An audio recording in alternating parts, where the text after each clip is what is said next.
A reading and reflection for today. The reading comes from John chapter 5, starting at verse 1. After this there was a festival of the Jews, and Jesus went up to Jerusalem. Now in Jerusalem, by the sheep gate, there is a pool, called in Hebrew Beth-Zatha, which has 5 porticos. In these lay many invalids, blind, lame, and paralysed. One man was there who had been ill for 38 years. When Jesus saw him lying there and knew that he had been there a long time, he said to him, "Do you want to be made well?"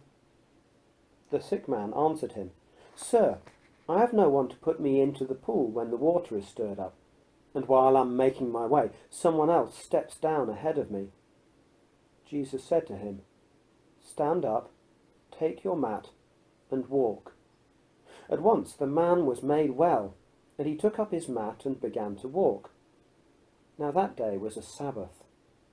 So the Jews said to the man who had been cured, "It's the Sabbath.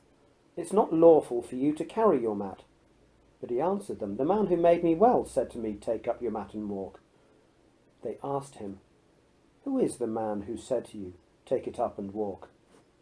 Now the man who had been healed did not know who it was, for Jesus had disappeared in the crowd that was there. Later, Jesus found him in the temple and said to him, "See, you have been made well. Do not sin any more, so that nothing worse happens to you." The man went away and told the Jews that it was Jesus who had made him well. Therefore the Jews started persecuting Jesus, because he was doing such things on the Sabbath. It's interesting, isn't it? In Jesus' time, there were restrictive laws, like the ones governing what could happen or couldn't happen on the Sabbath, that ended up stopping people from being healed, whilst today we have restrictive laws that are in place in order to stop people from getting sick. In the story, Jesus could only heal the sick man by breaking the Sabbath laws.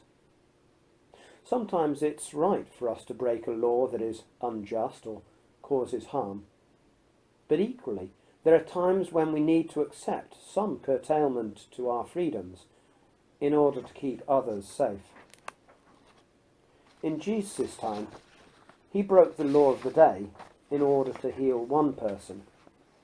Today we're being asked to keep to new and restrictive laws in order to keep safe many people.